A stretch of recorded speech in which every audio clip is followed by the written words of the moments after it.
Hello and welcome to today's webinar, Building Web Applications with XJS 7.7. My name is Andres Villalba and I am a sales engineer at Sencha. Today, I'm going to be showing you how to build your own application, and I am also going to show you a little bit about Sencha and what's new on version 7.7. Okay, let's first talk a little bit about XJS. XJS provides everything a developer needs to rapidly build data-intensive cross-platform enterprise web applications. What this means is that everything is included with XJS. You don't need to mix and match grids, charts, and things like that. Everything is out of the box. We actually include an IDE, which is Sencha Architect. We also include a Sencha themer to theme your applications. We have a lot of components, more than 150. Just to let you know, XJS has been around for a long time. Actually, version 2 was released in 2007. And now on 2023, we're on version 7.7. And we have lots of plans for the next versions. Our framework is enterprise oriented.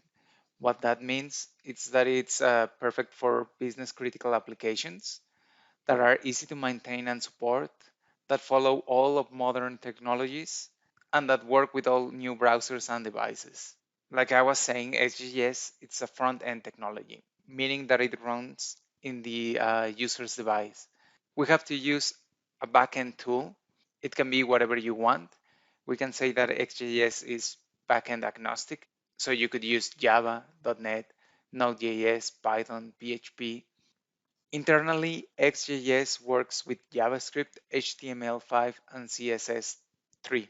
You will be coding basically with JavaScript and JSON files. You can add some HTML, you can add some CSS, but the truth is that you can do everything in JavaScript and XJS is gonna build everything for you. So as a simple example, this is not the best one, but as a simple one, on the right, I'm showing you a basic table with just basic HTML. That table has no functionalities, just two columns and some data. On the left, I'm showing you how to set up a grid with XGS. So basically what I'm doing there, it's creating a grid with two columns. The first one is a date column and the second one is a number column. And it's pulling from a data store. So that you learn a little bit more about XGS, I just want to tell you that it has more than 150 components. It uses an advanced data package. It is cross-platform. It uses both architectures, MVC and MVVM. It is object-oriented. It allows for theming and tooling. It uses a lot of modern web features and it comes with pre-built templates. So you don't have to start from scratch. You can start with our admin template, you can start with our executive template, or you can just start with a basic 4-tab template. Taking this in mind, we offer two different toolkits. They come with the same license. You have the classic toolkit and you have the modern toolkit.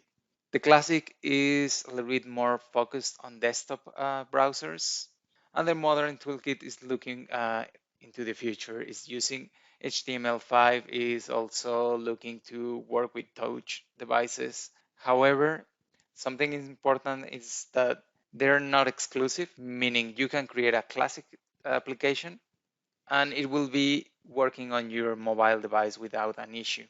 Or you can create a modern application and it will work on your desktop application without an issue. So basically, it's just taking advantage of what is there. Also, you can create an universal application that can switch between classic and modern toolkits.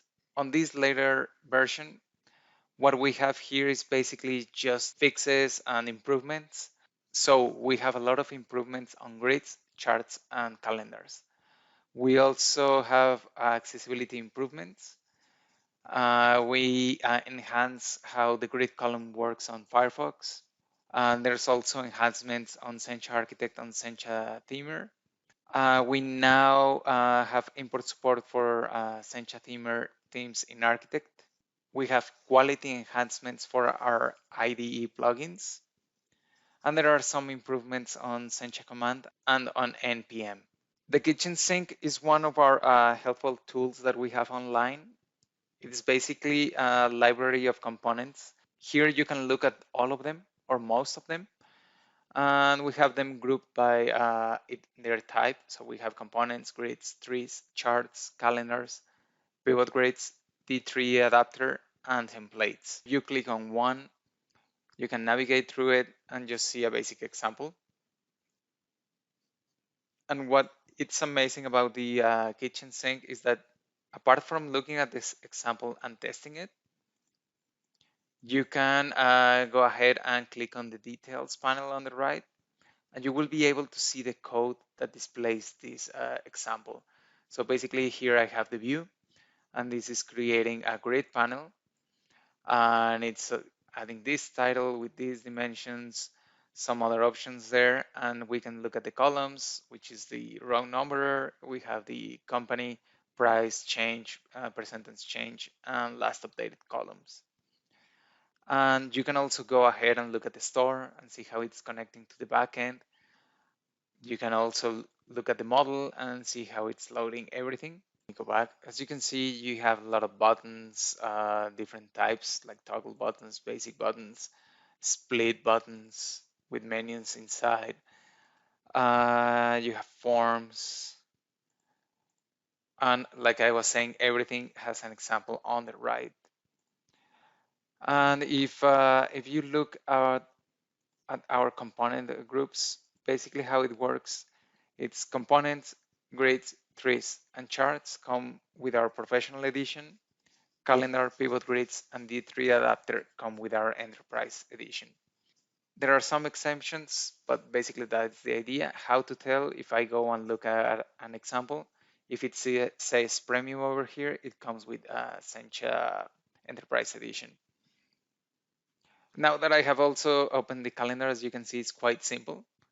This one is just using a basic view. It has the store hard coded in here, but it's loading from the backend and it gets everything and puts it in the view. And it's fully functional. You don't have to do anything else. It's working as simple as long as the backend is correctly set up. Also, if you go into examples.sencha.com, you can go ahead and look at other examples. For example, we have the admin dashboard. This is the template I was telling you about a few minutes ago. You can start with this one and just add your own sections or remove the ones you don't want.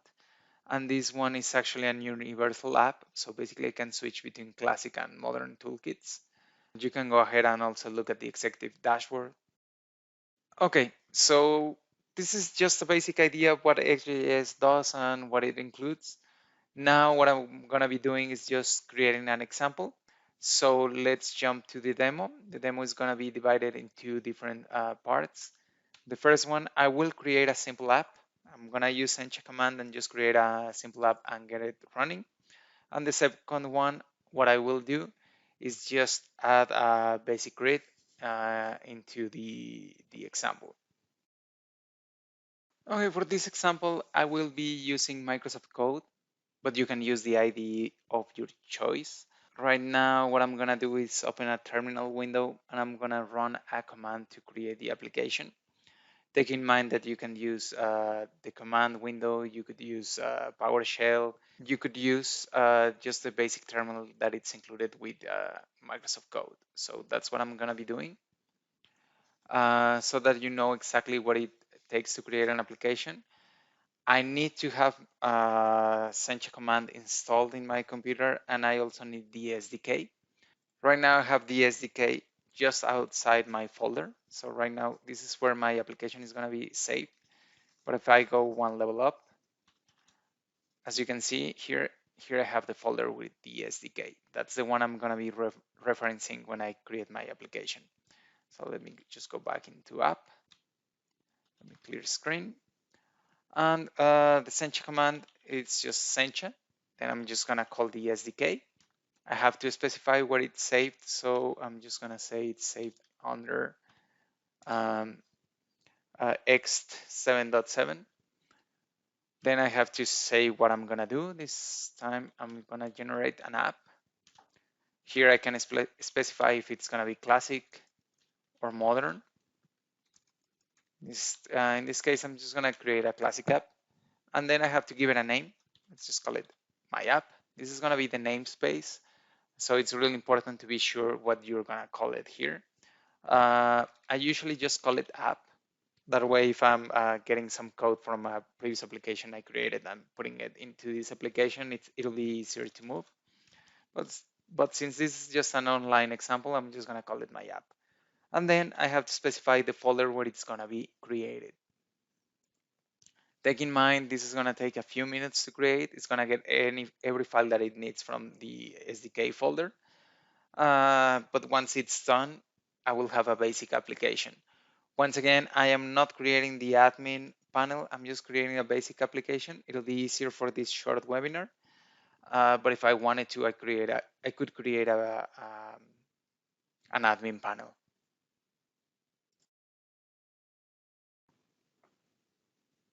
Okay, now that everything has been created, we can go ahead and check our application.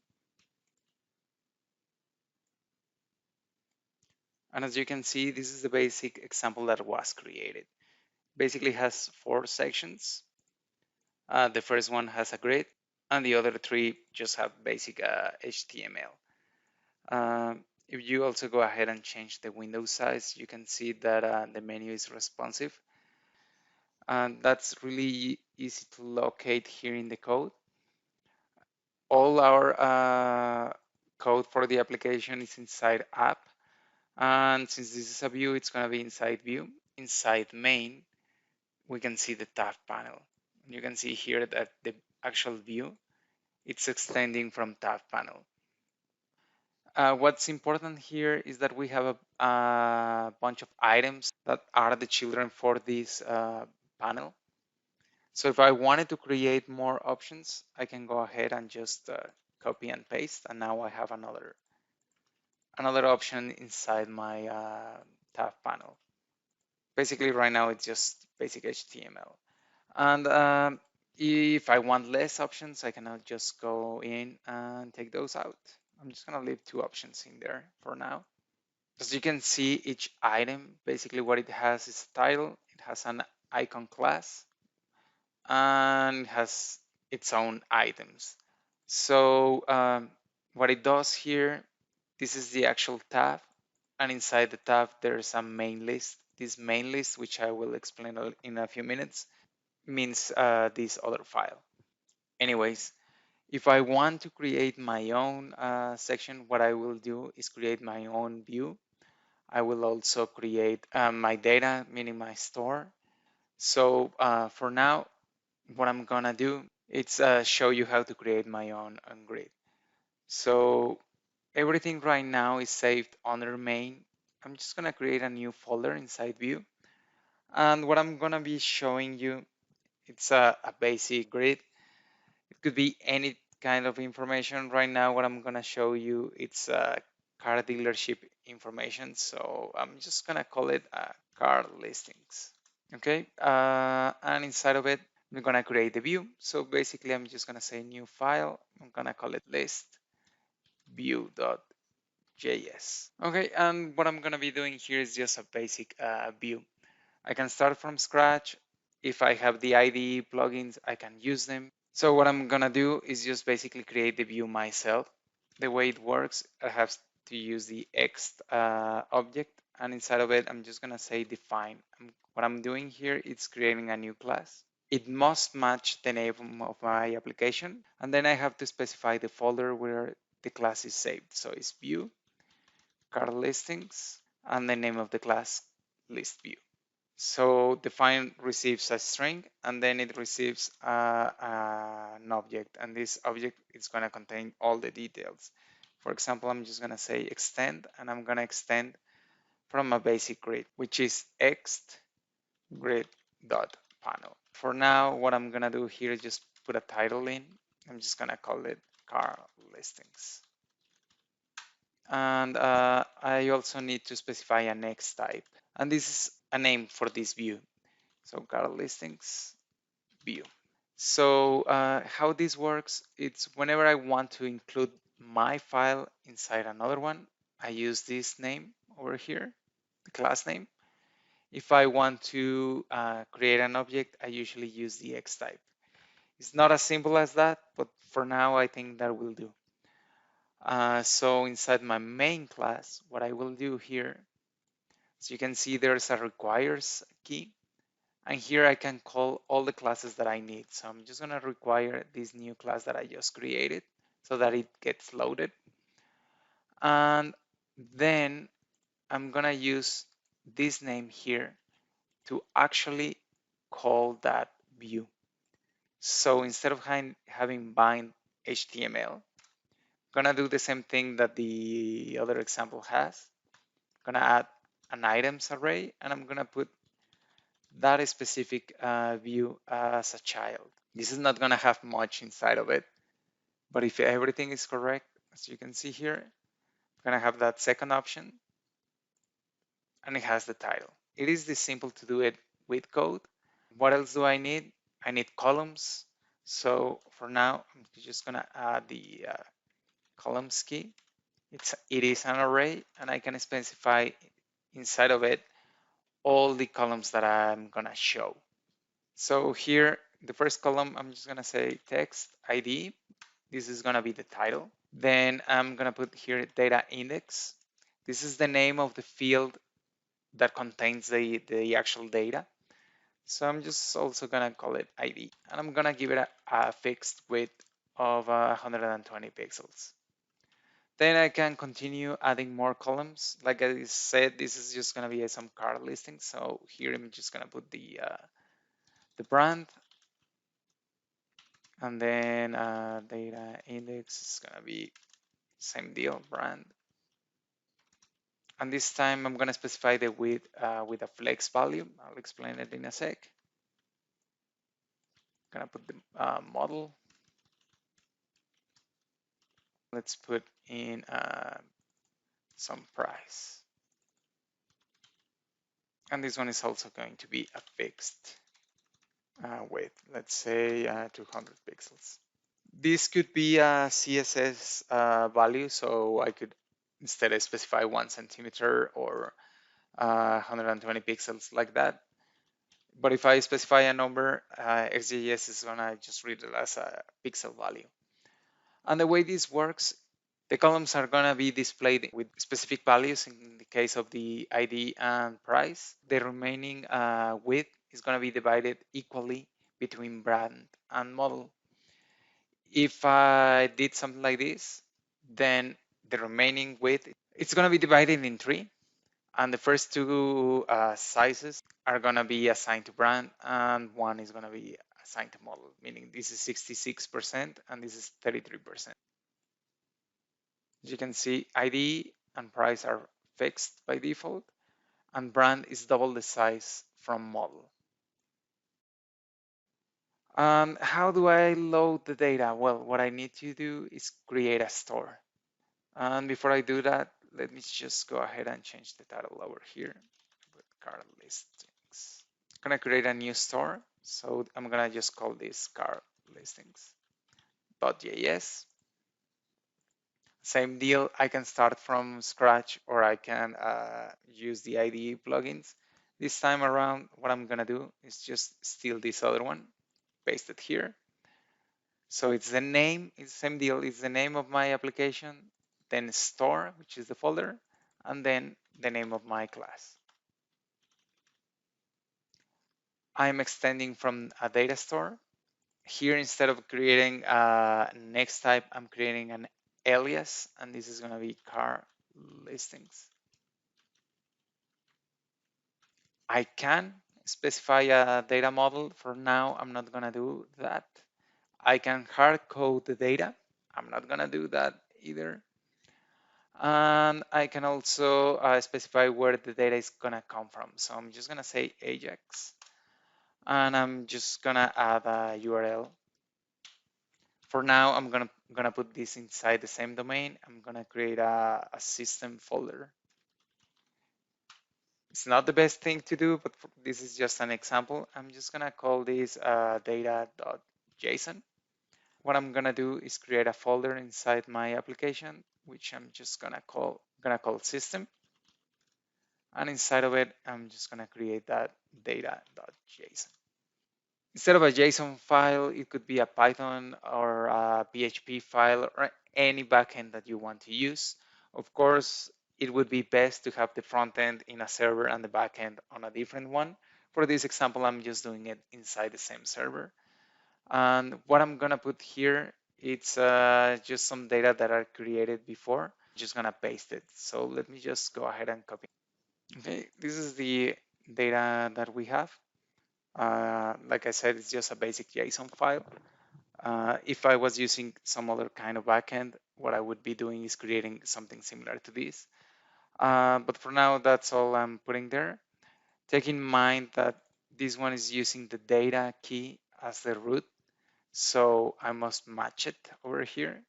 So I'm saving it. So now what I have to do is go back to my list view.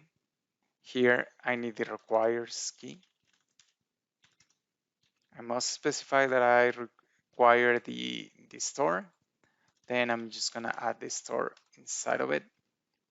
There are several ways to do it. The way I am used to, it's just add the type, which is basically just the alias. Before we go ahead and try this, it is important to note that by default, it's not gonna query the backend. I have to either add a method to do it, or I can go ahead and inside the data store, I can add an auto load key there.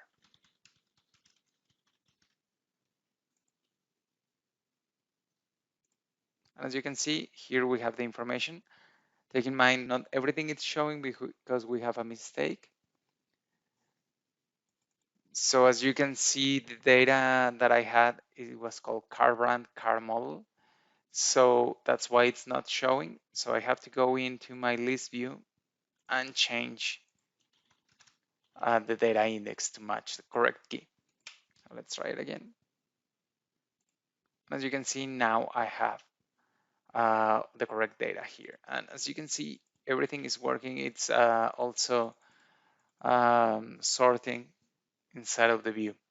So I can go in and add the other columns that I'm missing. As you can see, I have also the color of the car, and I have a flag where it says if the car has been sold, and I also have a max discount. So right now what I'm gonna do is just add the color, and I'm gonna add the sold value. So I'm just gonna copy and paste here. Just gonna say available. I'm gonna put sold. So I'm just gonna put sold here and the actual data index, and then I'm gonna add the color, and I'm gonna put this a little bit higher, let's say here. Okay, now that we have created the columns, let's try it once again. And as you can see, now we have these new columns over here. I don't think it's a good idea to just have true and false here in the price like this. And even the color, we do some other things in this grid to make it look a little bit better. So let's go ahead and do that. Okay, there are several ways that we can do it. I'm gonna start with the price. So what I'm gonna use here is a formatter. For now, I'm just gonna say US money. I go in and refresh. Now, as you can see, now we have the dollar sign and a decimal point there. But let's say that you don't want one of the basic predefined formatters. You can also specify a method here, or you can just program it yourself with JavaScript. Let's say that I don't want to show this as a Boolean. I want to actually show yes or no. So what I'm gonna be using instead is renderer. I'm gonna put a function in here. The value is just gonna be true or false. And I can use that to return a different value. So for example, I can say something like return sold.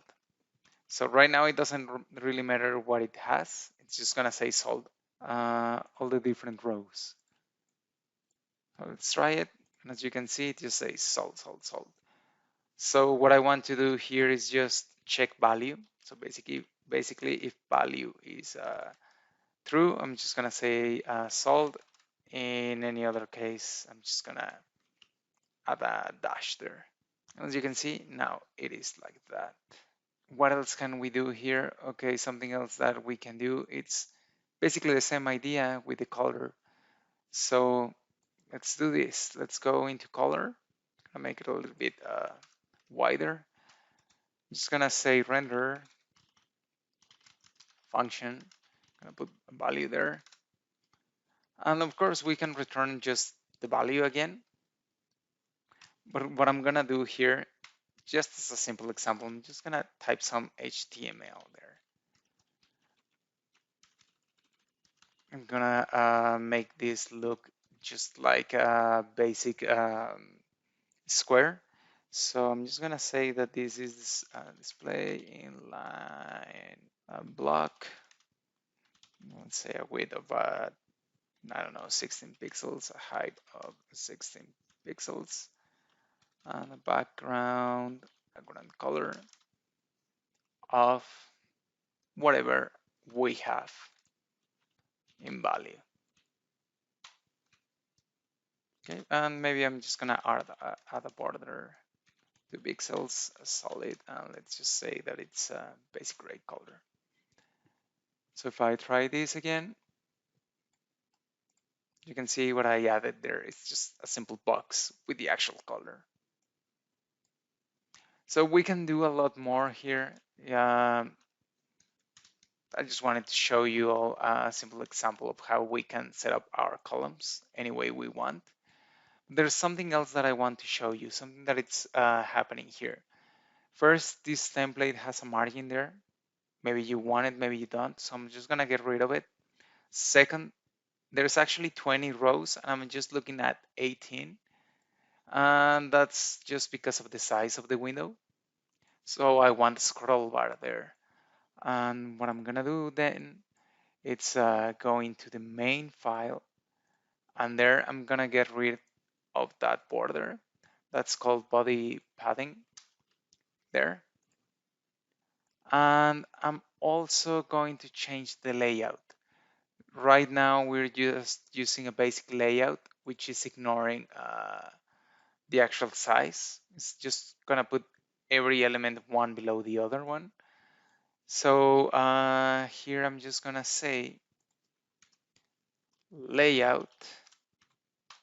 I'm just gonna say fit. As you can see now I have a scroll bar. What else can I do? I can add a page toolbar, or I could add some filters. I'm actually just gonna go ahead and show you how to add filters. This is quite simple. So inside the list view, I'm just gonna add that plugin, which is basically just great filters. I'm just gonna say true. This will include the plugin. I have to specify which columns do have filter. And for example, I want the ID to have filter, and I'm just gonna say it's a number filter. Same deal with the brand. However, this is just a string filter. And as you can see now, inside the ID column, I can enter a number. So I can say just show me the fifth ID. Or I can say show me anything between, let's say, 10, let's say 5 and 10. Or let's see, we can also search by brand. So there's Ford, H as in Honda. There's the example. So it's really easy to get it working, and we don't have to do much code. As you can see, it's been just a few minutes and we have a working example. We can add actions to edit, to delete, to create new rows. Since this is a JSON file, that's not gonna work. So what I'm gonna show you instead is how to create a simple chart. So I'm just gonna go back to my main file and I'm gonna add that new option. I'm gonna call this chart. I'm actually gonna get rid of the original section. This one is gonna link to card listings, actually to chart view. To make this a little bit faster, what I'm gonna do is just duplicate this file over here. I'm gonna call it then chart, sorry, chart view. Same deal, I have to rename this chart view. This is gonna be called chart. It is going to be a panel for now. However, inside of it, I'm gonna put the actual chart. Apart from including the chart over here, I have to include it as part of the requires array. So let's just copy the name right there, and let's go ahead and try it. So basically right now they both have the same information. So let's go into chart view. This is gonna be a panel. This is not gonna have columns there. Instead, it's gonna have items. Let's call this card listing sales. Just to show you how simple it is and how we can use the actual kitchen sink. That's what I'm gonna do. So let's say I'll go into charts. I'm gonna load column charts, and I'm gonna use this one as a basis. There's a lot of information here that I'm gonna ignore. Right now, what I'm gonna do is just use this part down here. Not all of it, because it has a lot of options like this that I don't need. So I'm just gonna go little by little. So what I'm creating is just a basic Cartesian chart.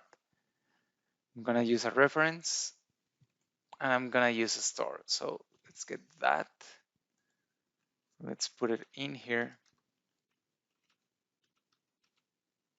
And for the store, I'm gonna use the same one that I had on my list view. So I'm just gonna look for it here, take it in, and put it over here. Notice that I'm doing it inside this item because the main one is just a panel and this is the actual Cartesian chart. Let's see. I'm gonna give it a size too, because if I don't, then it's gonna use just the default size. So width, I'm gonna say here 650, height 500.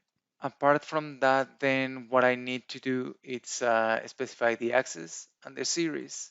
I have the store, I have the width and height. Let's do it here. So I have the axis, and the axis it is an array, and inside of that array, what I'm gonna do it's first say that one column is numeric. So type numeric, position it's left data there. I'm gonna put a title into it, price. And for the other one, for the other axis, I'm gonna say the type it's category, and its location it's at the bottom, so position bottom.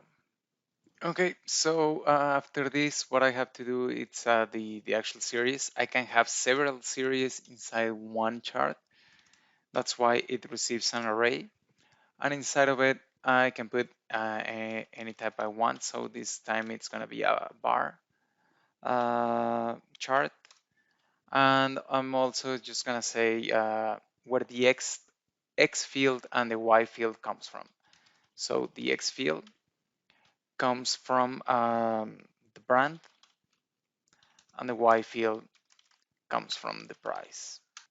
And it's not going to work right now because we haven't included charts inside our project. So what we have to do now is something a little bit different. I have to go into my app JSON, and where I have the requires key, I have to add here charts. By doing so, I'm specifying that XJS should load everything needed to create charts. However, just doing it this way is not enough. I have to rebuild my application. How do I do this? It's quite simple. I'm gonna open a new terminal, and here what I'm gonna do is just type Sencha app build, and since I am still running my development environment, I'm just gonna say development. I'm gonna hit on enter. It's gonna take a few minutes too, and once it is ready, I can go ahead and test again. I have to also refresh my app. Before we test, remember that it's called car brand inside our store. So let's go up. As you can see here, you can see that we have car brand and we have price. So now that we have both, we go ahead and test. It should work correctly. And there it is. As you can see, this is a little bit compressed. We don't see all the information, but this is a good start. So there's a lot more we can do, and we can give it a different size. We can use a layout instead of a fixed size. So as you can see, I just changed the size and it looks a little bit better. But like I was saying, we could do it some other way. We could try and use some other CSS value and see if that works a little bit better.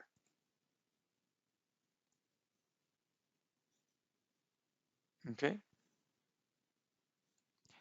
Like I said, this is just a basic example. There's a lot more that we can do. Okay, I hope you enjoyed this example. I think we have run out of time. We will proceed to a little session of questions and answers. So thank you again and talk to you soon.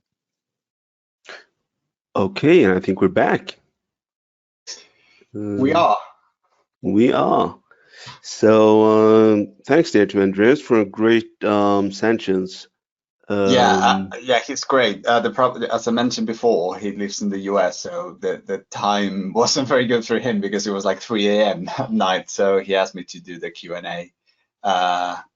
And as I mentioned, even though I'm familiar with Sencha, if there is any questions that I cannot answer, not a problem. I will ping him straight away, and we will come back to any attendee with a question maybe not capable of answering. Okay, well, we do actually have some questions. Okay. So if you're ready, I'll just start firing away. Yeah, let's do it.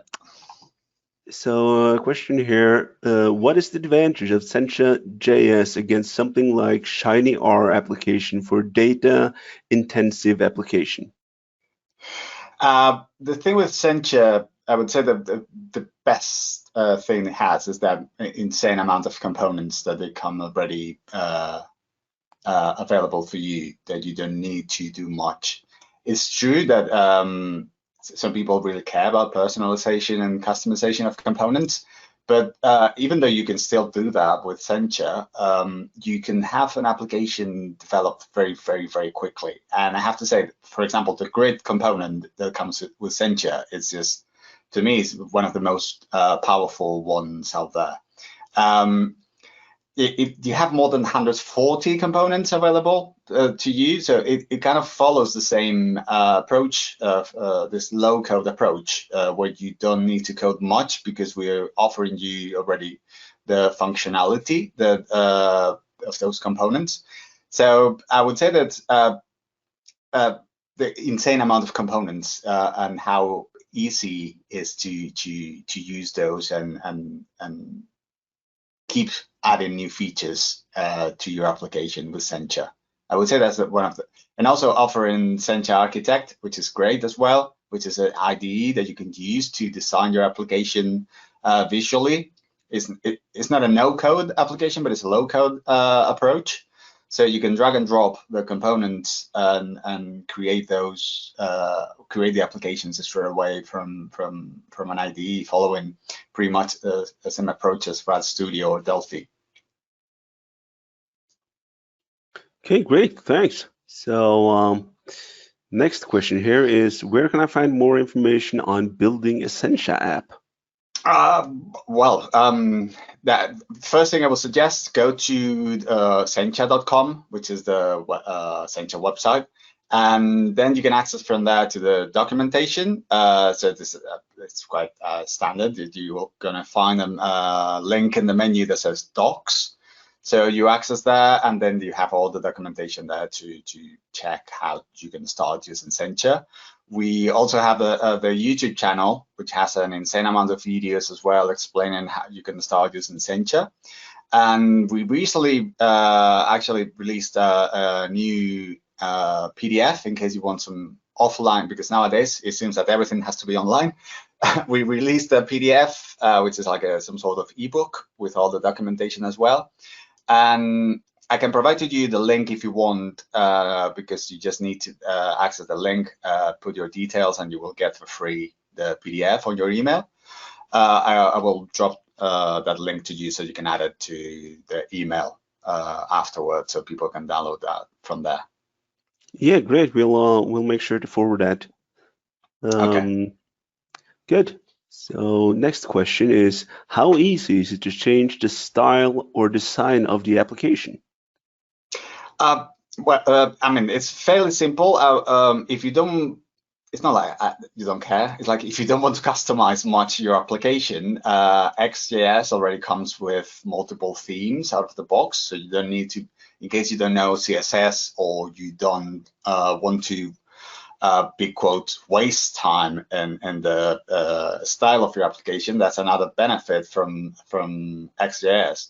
We're providing a few available themes that you don't need. You just need to select which theme you want to use, and off you go. Your application will look follow the same style.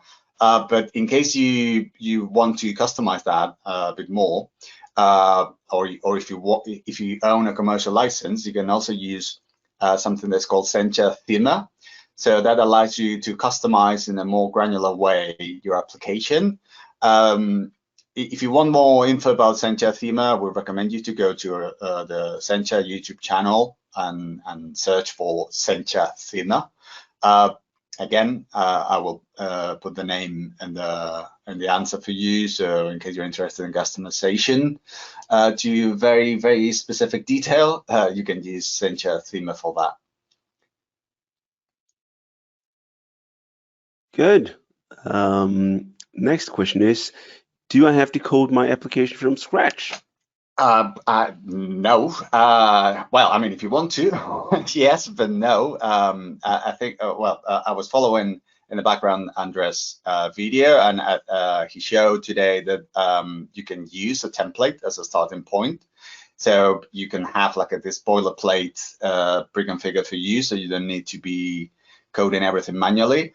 If you're extremely familiar with XJS and Sencha and you want to customize to the very small detail, not a problem. You can create that from scratch, but obviously I would recommend you to start from a template and then edit a few things here and there so you can be up and running much faster. But also, as I mentioned before, there's a very cool IDE which is called Sencha Architect. So if you're not very familiar with all this designing and stuff like that, you can use Sencha Architect. As I mentioned, it's a low-code environment that you can drag and drop the components, and it will make you development much faster if you're not very familiar with web development, although you still need to know JavaScript, of course. But as I mentioned, follows a similar approach to Delphi and Rad Studio when it comes to the drag and drop philosophy. Again, you can find more info about Sencha Architect in the website, and also a lot of demos on the YouTube channel.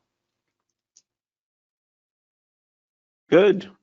And the final question I have for now, and if anyone does have any additional questions, please just put them in the questions panel on the right side. So final question for now, which backend technologies can I use? Well, anyone pretty much. XJS is backend agnostic, so it doesn't really matter the backend you're using. So you can use .NET, you can use Python, Ruby on Rails, Ruby, PHP, or the one I would recommend you, which is Rad Server. We actually, because Sencha and Embarcadero, they are both part of the same group, Idera. We're offering some magic behind the scenes with Rad Server to make it work slightly faster and understand and communicate easier with Sencha. But that's Rad Server. So XJS is fully backend agnostic, so it doesn't matter which you can choose whichever backend you prefer. This means that as long as you can create endpoints, so using the standard REST API endpoints, you can use pretty much any backend of your choice. It could be Express.js, it really doesn't matter. Okay, thank you for helping us with the questions, Antonio. My pleasure. And thanks, Andreas, for the great presentation. Yeah, I will send him a message saying that you liked his presentation for sure. Please do, please do. And if anyone has any more questions or any inquiries at all, you can also send them to info@alfasoft.com, and we'll make sure to forward those inquiries to the correct person that can answer it. And with that, Antonio, thanks a lot for staying with us for those 2 sessions today. My pleasure. Okay, see you soon anyway. Hopefully in a future webinar. We probably will. I hope so. Have a nice day. Yeah, you too. Have a great day. Bye. Yeah. Bye-bye.